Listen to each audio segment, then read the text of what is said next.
जुळून येती रेशीम गाठी नंतर ललित प्रभाकरला पाहण्याचा तसा फारसा योग आला नाही, परंतु आता झी युवाच्या प्रेम है या शो मध्ये तो दिसणार आहे। प्रेम हेच्या चौथ्या कथेमध्ये ललित काम करतोय।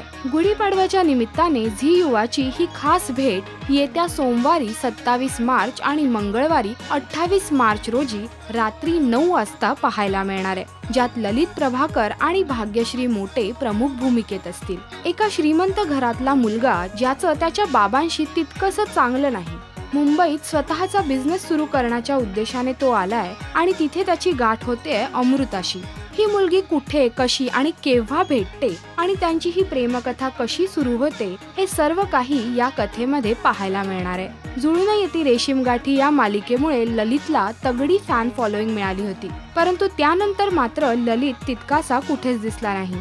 परंतु आता प्रेम हेच्या निमित्ताने पुन्हा एकदा तो सिल्वर स्क्रीनवर दिसेल। ललितची ही कथा तुम्हाला कशी वाटते आम्हाला नक्की सांगा या व्हिडिओच्या कमेंट सेक्शन मध्ये।